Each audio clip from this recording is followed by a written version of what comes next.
વડાપ્રધાન નરેન્દ્ર મોદી પહોંચ્યા હતા ડેડિયાપાડા જે મત વિસ્તાર છે ચૈતર વસાવાનો અને તે વરસ્યા છે કોંગ્રેસ પર અને કહ્યું છે કે 6 દાયકાનું આ દેશ પર તેમનું શાસન રહ્યું પરંતુ આદિવાસી સમાજને તેમણે અવગણ્યો છે પરંતુ ભારતીય જનતા પાર્ટીએ આદિવાસી સમાજને હર હંમેશ પ્રાથમિકતા આપી છે। વિગતવાર વાત કરવી છે વડાપ્રધાન શું બોલ્યા તેની। વૈષ્ણવજન તો તેને કહીએ જે પીડ પરાઈ જાનાને રે। નમસ્કાર, આપ જોઈ રહ્યા છો નવજીવન ન્યૂઝ અને હું છું આપની સાથે તોફિક ગાછી। ડેડિયાપાડાની જે જમીન છે તેમાં આજે રાજકીય તાપમાન વધેલું હતું કેમ કે એક તરફ વડાપ્રધાન નરેન્દ્ર મોદીનો રોડ શો અને તેમની સભા હતી અને આજ જિલ્લાના આદિવાસી સમાજના ધારાસભ્ય કહો કે પછી સાંસદ અને અનેક ભારતીય જનતા પાર્ટીના નેતાઓ છે તે ત્યાં હાજર હતા અને બીજી તરફ ચૈતર વસાવાએ નેત્રંગમાં શક્તિ પ્રદર્શન કર્યું હતું અને તેમણે પણ ભાજપ પર પ્રહારો કર્યા હતા પરંતુ વડાપ્રધાન નરેન્દ્ર મોદીએ ડેડિયાપાડાથી કોંગ્રેસ છે તેના પર આ આકરા પ્રહારો કરતા કહ્યું છે કે સમગ્ર દેશમાં તેમણે 6 દાયકાનું શાસન કર્યું પરંતુ આદિવાસી સમાજ છે તેમણે તેમના હાલ પર છોડી દીધો હતો। ભાજપે આદિવાસી લોકો માટે શિક્ષણ, આરોગ્ય અને પ્રાથમિક સુવિધા સહિત અનેક કામો કર્યા અને પ્રાથમિકતા પણ તેમની રહી છે। આમ તો મારે તમારી પાસે આવું એટલે ગુજરાતી બોલવાનું હોય,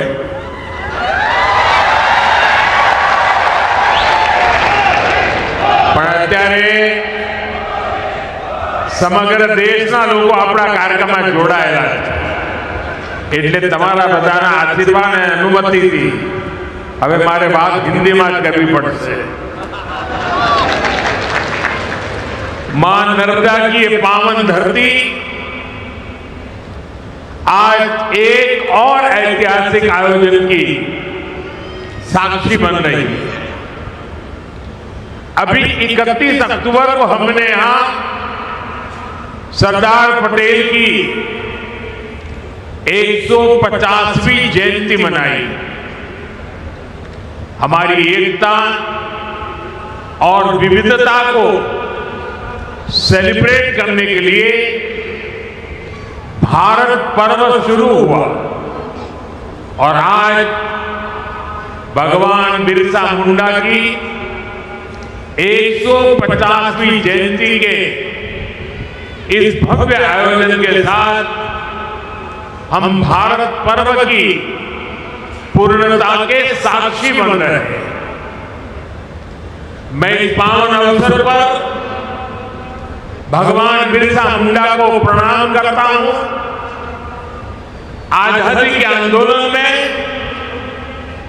गुजरात, राजस्थान, मध्य प्रदेश और पूरे जनजातीय क्षेत्र में आजादी की अलग जगाने वाले गोविंद गुरु का आशीर्वाद भी हम सबके साथ जुड़ा हुआ है। मैं इस मन से गोविंद गुरु को भी प्रणाम करता हूं। अभी कुछ देर पहले मुझे देव मोगरा माता के दर्शन का भी सौभाग्य प्राप्त हुआ।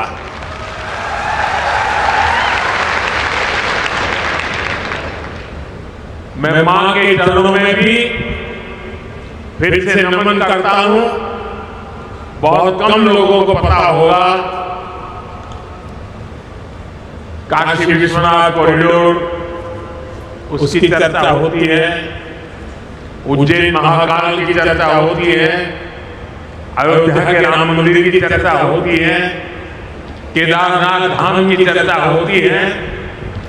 पिछले 1 दशक में ऐसे कई हमारे धार्मिक ऐतिहासिक स्थानों का विकास हुआ है, लेकिन बहुत कम लोगों को पता होगा मैं 2003 में मुख्यमंत्री के रूप में जब कन्या शिक्षा के लिए डेडियापाड़ा में आया था और तब मैं मां के चरणों में नमन करने गया था और उस समय वहां की जो स्थिति मैंने देखी थी, एक छोटी सी झोपड़ी जैसी जगह थी और मेरे जीवन में जो पुनर्निर्माण के अनेक काम हुए होंगे तो उसकी अगर मैं गर्व के साथ कह सकता हूं, उसकी शुरुआत देव मोगरा माता के इस स्थान के विकास से हुई।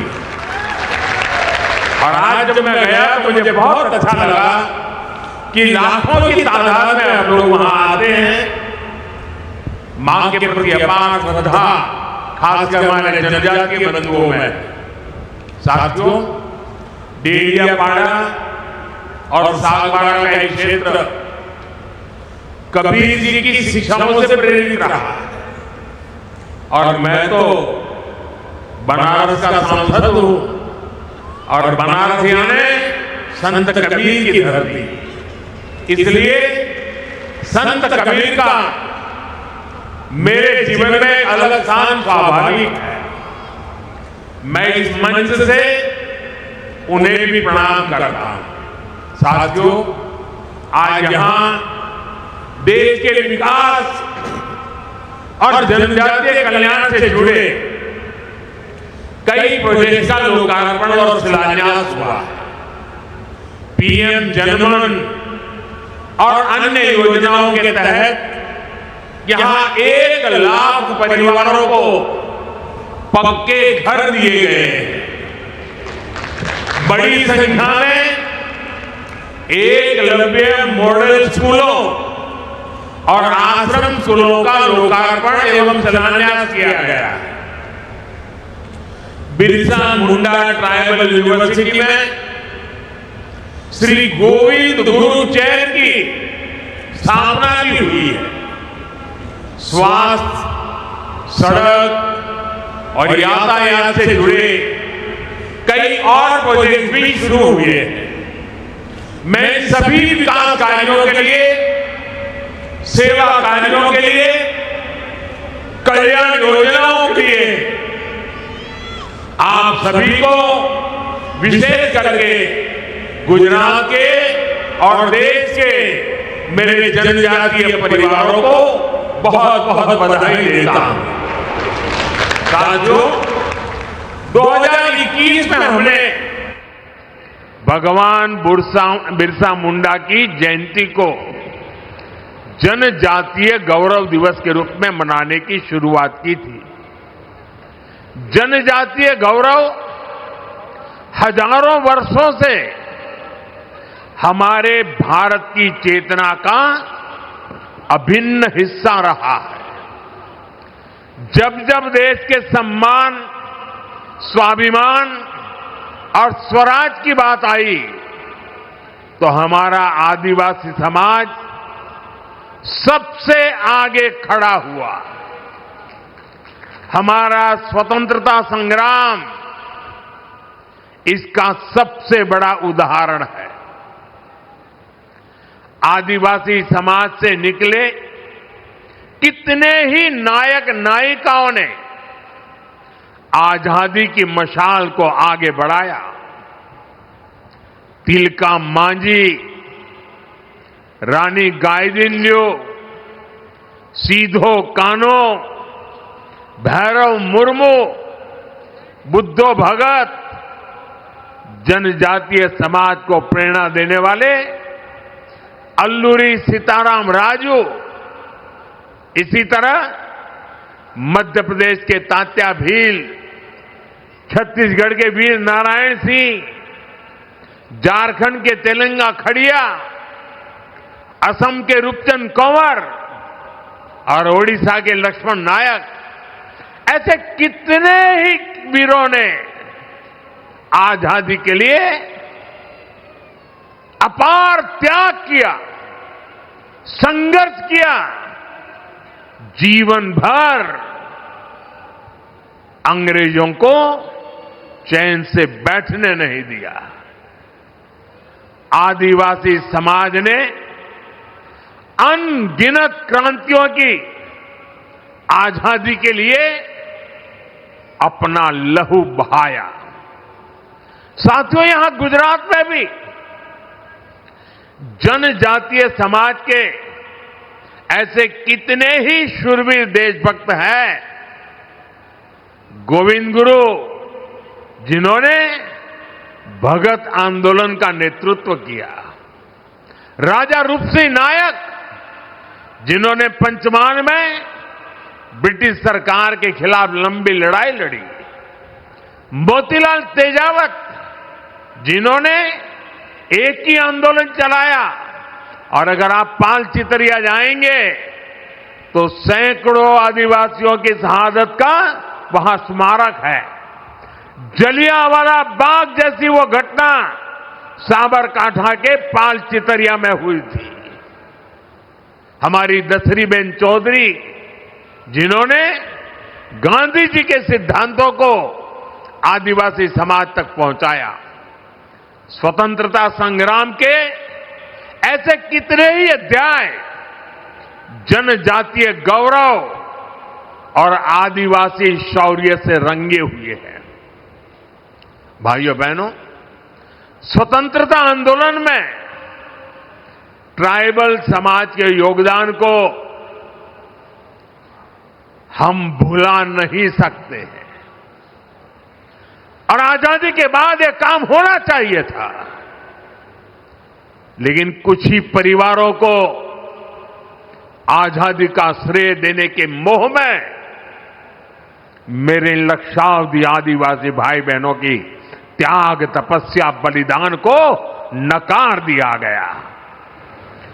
और इसलिए 2014 के पहले देश में कोई भगवान बिरसा मुंडा को याद करने वाला नहीं था। सिर्फ उनके अगल बगल के गांव तक पूछा जाता था।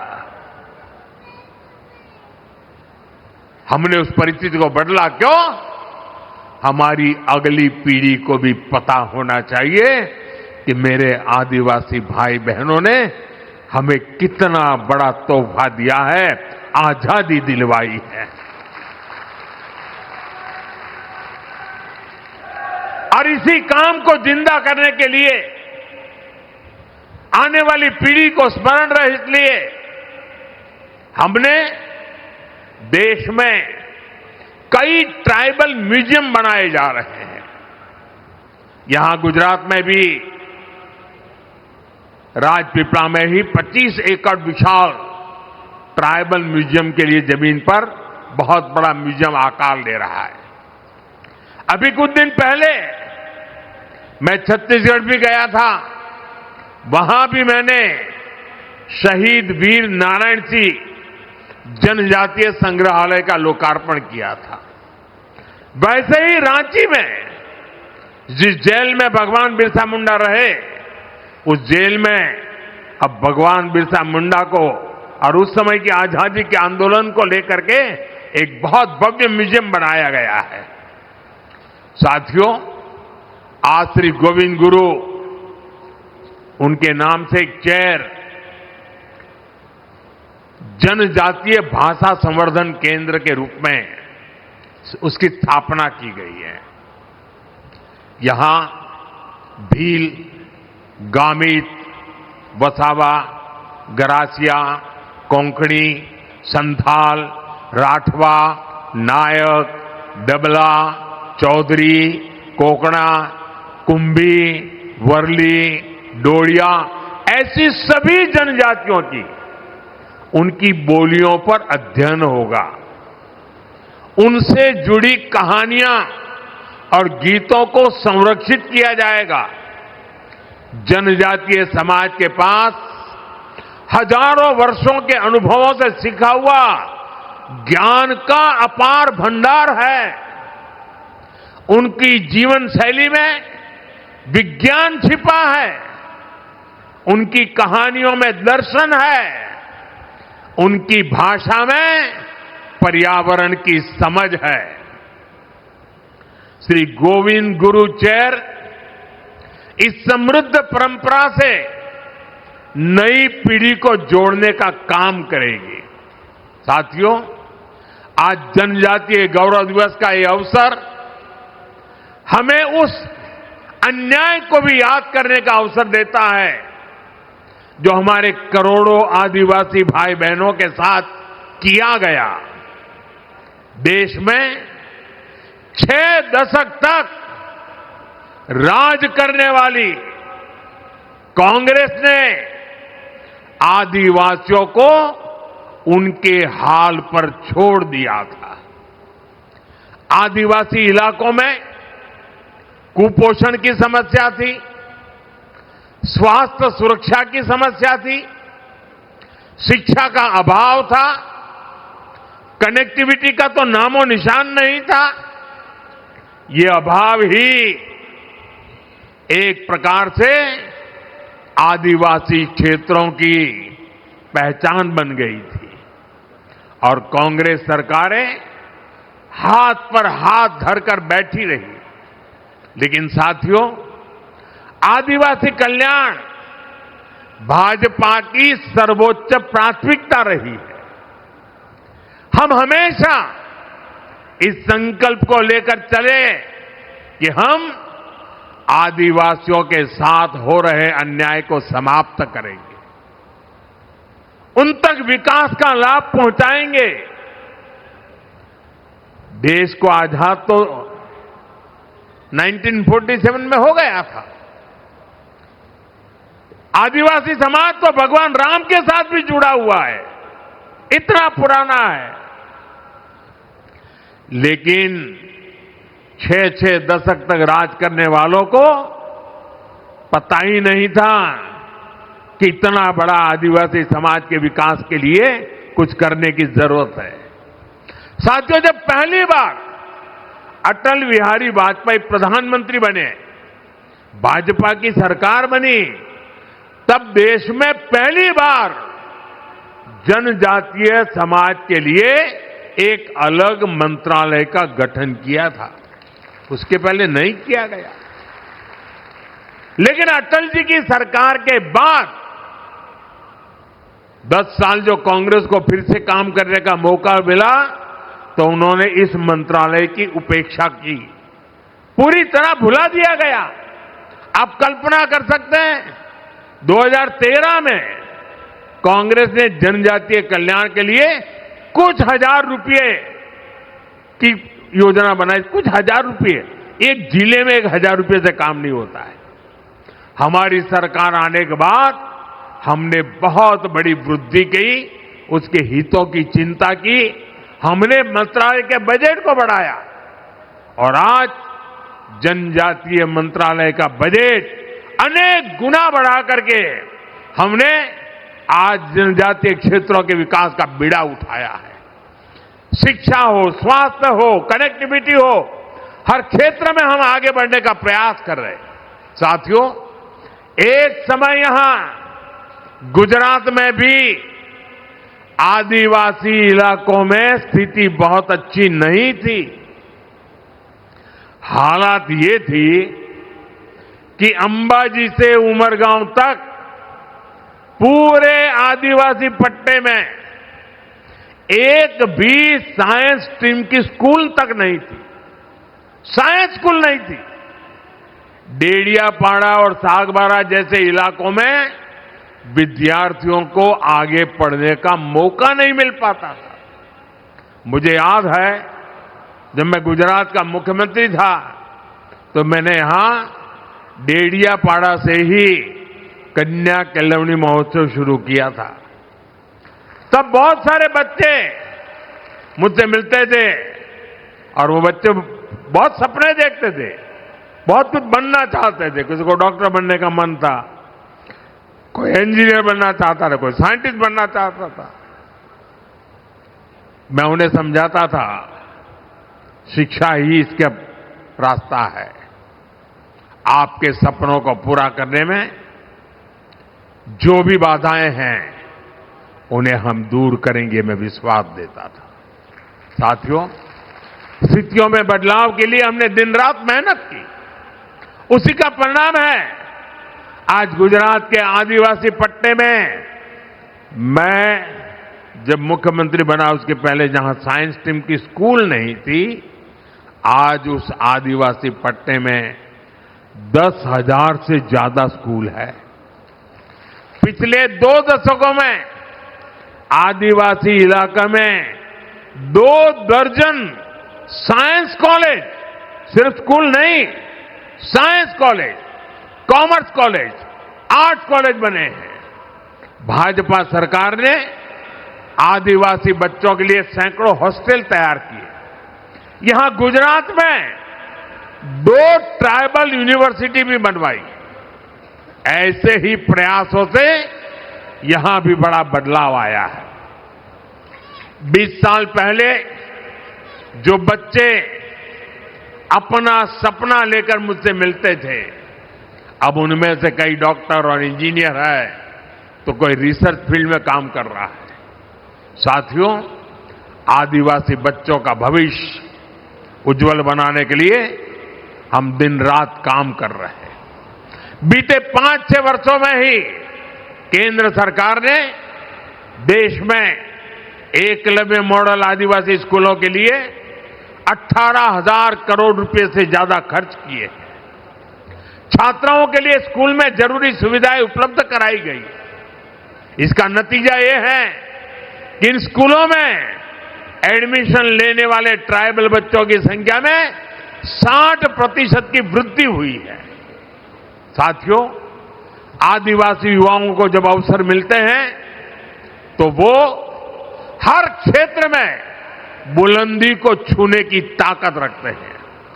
उनकी हिम्मत, उनकी मेहनत और उनकी काबिलियत, ये उन्हें परंपरा से मिले हुए, विरासत में मिले होते हैं। आज खेल जगत का उदाहरण सबके सामने है। दुनिया में तिरंगे की शान बढ़ाने में आदिवासी बेटे बेटियों ने बहुत बड़ा योगदान दिया है। अभी तक हम सब मैरी कॉम, थोनाकल गोपी, दुती चंद और भाईचुंग भूटिया जैसे खिलाड़ियों के नाम जानते थे। अब हर बड़ी प्रतियोगिता में ट्राइबल इलाकों से ऐसे ही नए नए खिलाड़ी निकल रहे हैं। अभी भारत की क्रिकेट टीम ने विमेन वर्ल्ड कप जीतकर इतिहास रचा है। उसमें भी हमारी एक जनजातीय समाज की बेटी ने अहम भूमिका निभाई है। हमारी सरकार आदिवासी इलाकों में नई प्रतिभाओं को तलाश दे और उन्हें आगे बढ़ाने के लिए लगातार काम कर रही है। जनजातीय क्षेत्रों में स्पोर्ट्स फैसिलिटीज को भी बढ़ाया जा रहा है। साथियों, हमारी सरकार वंचित को वरीयता के विजन पर काम करती है। इसका बहुत बड़ा उदाहरण ये हमारा नर्मदा जिला भी है। पहले तो ये अलग नहीं था, वो भरूच जिले का हिस्सा था, कुछ सूरत जिले का हिस्सा था, और ये सारा इलाका कभी पिछड़ा माना जाता था। हमने इसे वरीयता दी, हमने इस जिले को आकांक्षी जिला बनाया और आज ये विकास के कई पैरामीटर्स में बहुत आगे आ गया है। इसका बहुत बड़ा लाभ यहां के आदिवासी समुदाय को मिला है। आपने देखा है केंद्र सरकार की कई योजनाओं को हम आदिवासी बहुल राज्यों और वंचित वर्गों के बीच जाकर ही लॉन्च करते हैं। आपको याद होगा 2018 में मुफ्त इलाज के लिए आयुष्मान भारत योजना लॉन्च हुई थी। ये योजना हमने झारखंड के आदिवासी इलाके में रांची में जाकर के शुरू हुई थी और आज देश के करोड़ों आदिवासी भाई बहनों को इसके तहत 5 लाख तक मुफ्त इलाज की सुविधा मिल रही है। सरकार ने आयुष्मान आरोग्य मंदिर की शुरुआत भी आदिवासी बहुल छत्तीसगढ़ से की थी। इसका भी बहुत बड़ा लाभ जनजातीय वर्ग को मिल रहा है। साथियों, आदिवासियों में भी जो सबसे पिछड़े आदिवासी हैं, हमारी सरकार उन्हें विशेष प्राथमिकता दे रही है। जिन क्षेत्रों में आजादी के इतने दशक बाद भी जहां न बिजली थी, न पानी पहुंचाने की व्यवस्था थी, न सड़क थी, न अस्पताल की सुविधा थी, इन इलाकों के विकास का विशेष अभियान चलाने के लिए हमने झारखंड के खूंटी से पीएम जनमन योजना शुरू की थी। भगवान बिरसा मुंडा के गांव में गया था। उस मिट्टी को माथे पर चढ़ा करके मैंने आदिवासियों के कल्याण के संकल्प लेकर के निकला हुआ इंसान हूं। और देश का मैं पहला प्रधानमंत्री था जो भगवान बिरसा मुंडा के घर गया था। और आज भी भगवान बिरसा मुंडा के परिवारजनों के साथ मेरा उतना ही गहरा नाता रहा है। पीएम जनधन योजना पर 24,000 करोड़ रुपए खर्च किए जा रहे हैं। साथियों, धरती आबा जनजातीय ग्राम उत्कर्ष अभियान भी पिछड़े आदिवासी गांवों के विकास की नई गाथा लिख रहा है। देश भर में अब तक 60,000 से अधिक गांव इस अभियान से जुड़ चुके हैं। इनमें से हजारों गांव ऐसे हैं जहां पहली बार पीने का पानी पाइपलाइन से पहुंचा है और सैकड़ों गांवों में टेलीमेडिसिन की सुविधा शुरू हुई है। इस अभियान के तहत ग्राम सभाओं को विकास की धुरी बनाया गया है। गांवों में स्वास्थ्य, शिक्षा, पोषण, कृषि और आजीविका पर सामुदायिक योजनाएं तैयार हो रही है। ये अभियान दिखाता है कि अगर कुछ ठान लिया जाए तो हर असंभव लक्ष्य भी संभव बन जाता है। साथियों, हमारी सरकार आदिवासियों के जीवन से जुड़े हर पहलू को ध्यान में रखकर काम कर रही है। हमने वन उपज की संख्या को 20 से बढ़ाकर करीब 100 किया है। वन उपज पर एमएसपी बढ़ाई। हमारी सरकार मोटे अनाज श्री अन्न को खूब बढ़ावा दे रही है, जिसका फायदा आदिवासी क्षेत्रों में खेती करने वाले हमारे आदिवासी भाई बहनों को मिल रहा है। गुजरात में हमने आपके लिए वन बंधु कल्याण योजना शुरू की थी। इसको आपको एक नई आर्थिक मजबूती मिली। और मुझे याद है जब उस योजना को मैंने शुरू किया था तो महीनों तक अलग अलग आदिवासी क्षेत्रों से लोग मेरा धन्यवाद करने और मुझे सम्मानित करने के लिए आते। इतनी बड़ी परिवर्तनकारी थी। मुझे आज खुशी है कि भूपेंद्र भाई उस वन बंधु कल्याण योजना का विस्तार कर रहे हैं और अब उसे जनजातीय कल्याण योजना के रूप में नए विस्तृत कार्यक्रमों के साथ आपकी सेवा में प्रस्तुत किया जा रहा है। भाइयों बहनों, आदिवासी समुदायों में सिकल सेल ये बीमारी एक बहुत बड़ा खतरा रही है। इससे निपटने के लिए जनजातीय इलाकों में डिस्पेंसरी, मेडिकल सेंटर और हॉस्पिटल की संख्या बढ़ाई गई है। सिकल सेल बीमारी से निपटने के लिए राष्ट्रीय स्तर पर अभियान चल रहा है। इसके तहत देश में 6 करोड़ आदिवासी भाई बहनों की स्क्रीनिंग हो चुकी है। साथियों, नई राष्ट्रीय शिक्षा नीति के तहत स्थानीय भाषा में पढ़ाई की सुविधा भी दी जा रही है। आदिवासी समाज के जो बच्चे केवल भाषा के कारण पिछड़ जाते थे, वो अब स्थानीय भाषा में पढ़ाई करके खुद भी आगे बढ़ रहे हैं और देश की तरक्की में अपना ज्यादा से ज्यादा योगदान दे रहे हैं। साथियों, हमारे गुजरात के आदिवासी समाज के पास कला की भी अद्भुत पूंजी है। उनकी पेंटिंग्स, उनकी चित्रकलाएं अपने आप में खास है। एक बेटी वहां चित्र लेकर के बैठी है, वो देने के लिए लाई लगती है। ये हमारे एसपी जी के लोग जरा ले लो इस बेटी के पास से।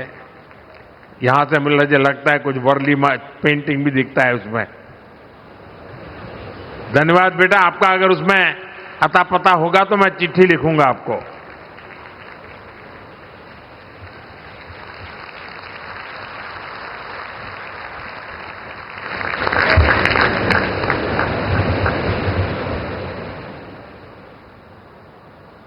बहुत बहुत धन्यवाद बेटा।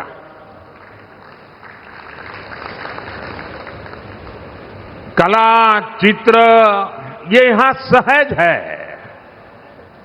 हमारे परेश भाई राठवा जैसे चित्रकार जो इन विधाओं को आगे बढ़ा रहे हैं और मुझे संतोष है कि हमारी सरकार ने परेश भाई राठवा को पद्म पुरस्कार से सम्मानित किया है। साथियों, किसी भी समाज की प्रगति के लिए लोकतंत्र में उसकी सही भागीदारी भी उतनी ही जरूरी होती है। इसलिए हमारा ध्येय है जनजातीय समाज के हमारे भाई बहनों को देश के बड़े पदों पर भी पहुंचे, देश का नेतृत्व करें। आप देखिए, आज देश की राष्ट्रपति एक आदिवासी महिला है। इसी तरह बीजेपी ने, एनडीए ने हमेशा आदिवासी समाज के हमारे होनहार साथियों को शीर्ष पदों पर पहुंचाने का प्रयास किया है। आज छत्तीसगढ़ के मुख्यमंत्री हमारे जनजातीय समाज के विष्णुदेव जी साय छत्तीसगढ़ का कायापलट कर रहे हैं। उड़ीसा में श्री मोहन चरण मांझी भगवान जगन्नाथ जी के आशीर्वाद से जनजातीय समुदाय के हमारे मांझी जी उड़ीसा का विकास कर रहे हैं। अरुणाचल प्रदेश में हमारे जनजातीय बंधु प्रेमा खांडू जी मुख्यमंत्री के रूप में काम कर रहे हैं। नागालैंड में हमारे जनजातीय बंधु नेफ्यू रियो काम कर रहे हैं। हमने कई राज्यों में आदिवासी मुख्यमंत्री बनाए। देश के कई राज्यों की विधानसभाओं में हमारी पार्टी ने आदिवासी स्पीकर बनाए। हमारे गुजरात के मंगूभाई पटेल मध्य प्रदेश में गवर्नर है। हमारी केंद्र सरकार में सर्बानंद जी सोनोवाल आदिवासी समाज से हैं और पूरी शिपिंग मिनिस्ट्री संभाल रहे हैं। वे कभी आसाम के मुख्यमंत्री हुआ करते थे। साथियों, इन सभी नेताओं ने देश की जो सेवा की है, देश के विकास में जो योगदान दिया है, वह अतुलनीय है, अभूतपूर्व है। साथियों, आज देश के पास सबका साथ सबका विकास के मंत्र की ताकत है। इसी मंत्र ने बीते वर्षों में करोड़ों लोगों का जीवन बदला है। इसी मंत्र ने देश की एकता को मजबूती दी है और इसी मंत्र ने दशकों से उपेक्षित जनजातीय समाज को मुख्य धारा से जोड़ा है। इतना ही नहीं, संपूर्ण समाज का नेतृत्व हो रहा है। इसलिए आज भगवान बिरसा मुंडा की 150वीं जयंती के पावन पर्व पर हमें सबका साथ सबका विकास के मंत्र को मजबूत करने की शपथ लेनी है। न विकास में कोई पीछे रहे, न विकास में कोई पीछे छूटे। यही धरती आबा के चरणों में सच्ची श्रद्धांजलि है। मुझे विश्वास है हम सब एक साथ मिलकर आगे बढ़ेंगे और विकसित भारत के सपने को पूरा करेंगे। इसी संकल्प के साथ आप सभी को एक बार फिर जनजातीय गौरव दिवस की शुभकामनाएं। और मैं देशवासियों को कहूंगा कि ये जनजातीय गौरव दिवस, इसमें हमारी मिट्टी की महक है, इसमें हमारे देश की परंपराओं को जीने वाले जनजातीय समुदाय की परंपरा भी है, पुरुषार्थ भी है और आने वाले युग के लिए आकांक्षाएं भी है। और इसलिए भारत के हर कोने में हमेशा हमेशा हमने 15 नवंबर को भगवान बिरसा मुंडा के जन्म दिवस को, जनजातीय गौरव दिवस को अत्यंत गौरव के साथ मनाना है। हमें नई शक्ति से आगे बढ़ना है, नए विश्वास से आगे बढ़ना है और भारत की जड़ों से जुड़ते हुए हमने नई ऊंचाइयों को पार करना है। આ પ્રકારના સમાચાર પ્રકારના અહેવાલ માટે નવજીવન ન્યૂઝ આ ચેનલને લાઇક, શેર અને સબસ્ક્રાઇબ કરવાનું ભૂલતા નહીં. નમસ્કાર.